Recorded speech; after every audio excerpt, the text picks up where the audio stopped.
the Vikings of Kaldheim are upon us, and it's time to assemble the fleet to raid our enemies. So today I'm going to show you a new take on an old playstyle with a mono blue vehicles deck. Kaldheim has provided the first ever commander who can also be a vehicle, with Cosmina, God of the Voyage, and the Omenkeel. With that in mind, I can think of no better idea than building a deck all about hitting people with vehicles, and stealing lands and spells off the top of their library. This is going to be a full flavour kind of deck, and built to the normal $100 budget. So without wasting any more time, let's get into it. Our commander is Cosmina, God of the Voyage, who is a modal double face card with the Omenkeel on the other side. The Cosmina side allows us to exile her at the beginning of our upkeep, then put a counter on her for each land that comes into play. If we choose not to put a counter on her, she returns to the battlefield from exile with that many +1/+1 counters, and we draw that many cards. Meanwhile, the Omenkeel causes vehicles to exile cards from the top of opponents' libraries for each damage they deal to that player. We can then play these lands that were exiled this way. The two sides of this card combine rather well, allowing us to steal lands with the Omenkeel, then when it is destroyed, we can play those lands while Cosmina is in exile. The flavour for this card is also off the charts, with the Omenkeel stealing lands when it raids other players, and Cosmina going off on her own raids to bring back cards. Now, we could lean into the landfall effects with Cosmina. However, in mono blue, we don't actually have that many payoffs for landfall. It's kinda hard to do land ramp in blue, so we're not going to focus on that. Instead, we're leaning on the Omenkeel side, to steal as many cards off the top of our opponent's library by raiding them with our fleet. So what is in our fleet? Let's talk boats. While there are lots of vehicles to choose from, I wanted to keep this deck themed around the idea of a Viking fleet. But normal boats that go on the ocean don't tend to have a lot of evasion, so we're including skyships in this as well. For the traditional boats, we have Consulate Dreadnought, Silent Submersible, Sleek Schooner, Bomat Bazaar Barge, Conqueror's Galleon, and the two new vehicles, Funeral Longboat and Raider's Calf. Then, for the skyships, we have Heart of Kiran, Sky Skiff, Smuggler's Copter, Weatherlight, and Sky Sovereign Consul Flagship. Lastly, of course, we have our commander, the Omenkeel, which will obviously also be swinging in with damage. Do note, the Omenkeel and Cosmina share commander damage, since they're both on the same card. This gives a nice mix of strong, low-crewing boats, along with evasive flying ships to attack our enemies.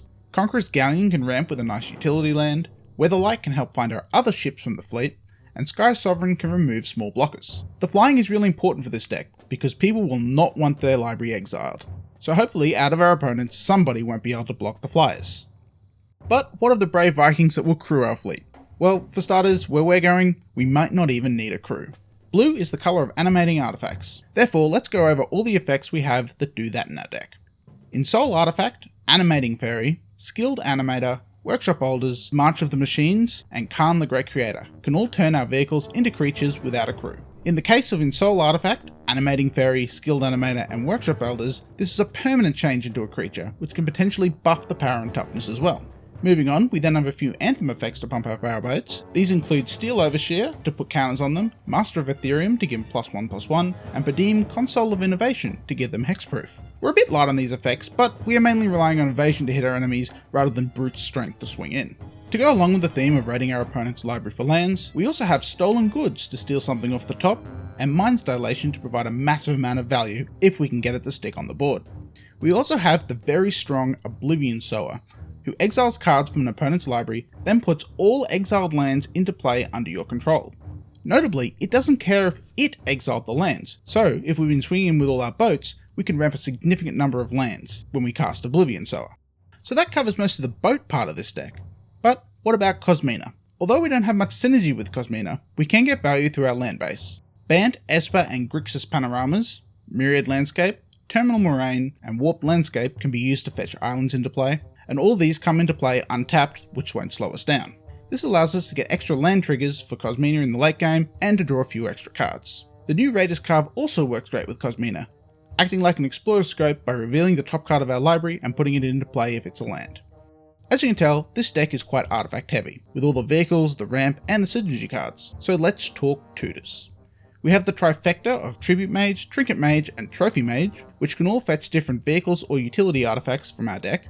We have Deadeye Quartermaster, who can get our boats or one of our pieces of equipment, and not only do these help find our boats, but they can also crew them as well, since they're all creatures that will just sit on the battlefield. Lastly, we have Wearer of Invention for a generic artifact tutor, which should work well with artifact synergy, since we can tap them to increase the spell. But outside of the boats, what else can we search up in this deck? Well, how about some pieces for an infinite mana combo? Since our deck is already animating artifacts and has a Voltaic Construct, we open up several combo lines for the deck. If we can animate a Thran Dynamo or a Gilded Lotus with the construct out, we can then produce infinite mana, and we can use that infinite mana to draw our library with something like Blue Sun Zenith, or do a heap of things with Trading Post if it can also be animated. While this isn't the main plan of the deck, having a backup combo to finish out a game can take this deck from a silly theme to something that can end games if not dealt with. And thankfully, all the pieces for these combos are useful in the deck in general, we're not putting them in specifically for the combo. On that topic, let's look at the ramp next, since we've already mentioned a few of the pieces. Sol Ring, Wayfarer's Bauble, Guardian Idol, Mindstone, Thought Vessel, Midnight Clock, Burnished Heart, Solemn Simulacrum, Thran Dynamo and Gilded Lotus, and Myriad Landscape. Wayfarer's Bauble is a bit pricey for the deck these days, but as a land ramp option, I see it as important to be used for Cosmina.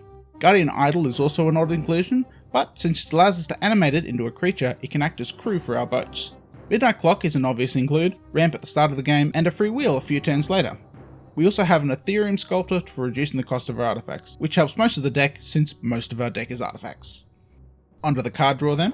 We have a Thopter Spy Network for the theme of drawing whenever we raid our opponents, along with making Thopters to help crew those boats. Weatherlight can help us look for historic cards off the top of our library, the good old Looter Scooter, Smuggler's Copter for a draw and discard outlet, and Silent Submersible for an extra draw on hit. We then of course have Blue Sun Zenith and a Treasure Cruise, along with Midnight Clock and Commit to Memory for some graveyard shuffle and wheel effects. There is also an Endless Atlas, which is useful for drawing extra cards, which should be easy to activate in this monocolor deck. We also obviously have Cosmina for some extra draw effects, however that can take a few turns to pay off compared to these other effects. For removal we have Curse of the Swine, River's Rebuke, Coastal Breach, and Engulf the Shore for board wipes, along with Pongify, Reality Shift, Counterspell, Negate, and the new Raven form because apparently Blue has Artifact Exile now. This seems like a pretty standard budget removal package for Blue, though I tried to bring some extra flavour in with the bounce spells so that they were more ocean themed. Other than the cheap fetch lands for Cosmina, the land package for this deck is also fairly simple. Buried Ruin for some artifact recursion, Castle Vantress for a utility land, Field of Ruin for land destruction, High Market and Phyrexia's Core for sacrifice outlets, Mishra's Factory for making a creature for crewing boats, Mystic Sanctuary for spell recursion, Rogue's Passage to help our boats get through, and Scavenger Grounds for graveyard removal. Since we are in monocolor, these utility lands aren't a huge risk, as we'll be hitting the 19 islands in our deck pretty often. We also have a ton of ways to fetch islands into play, so making blue mana shouldn't be a problem. That covers most of the deck now, so let's go over some of the stuff that didn't really fit in anywhere. First up is a secondary win condition with Mirrodin Besieged, which can kill players in the late game or provide crew members for our boats if dropped early. Then, of course, is my favourite card, Soulguard Lantern for graveyard removal. I will never not recommend running this. We have a Scrap Trawler and a Trading Post to recur our artifacts from the graveyard, so we can get our boats back if they get sunk. And we have 3 equipment, Whisper Silk Cloak to help our boats get through, Lightning Greaves to give some haste, and Blackblade Reforged to make them huge.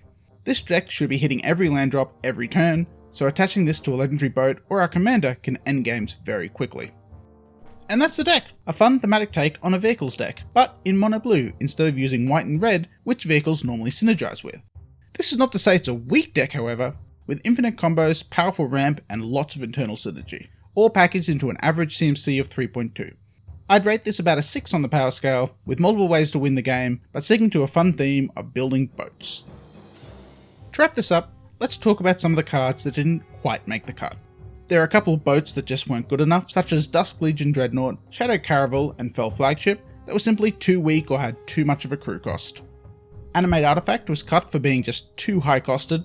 I had enough of the effects at this point, and at 4 mana, it didn't really have enough upside. Toymaker also got cut, simply because discarding a card is simply too high a cost to crew a vehicle, when he could just tap and crew them instead. Reshape, Fabricate and Arkham Dagson are 3 good tutors for the deck, but we're outside the price range a bit. Great to include if you want to add more infinite combos to the deck though.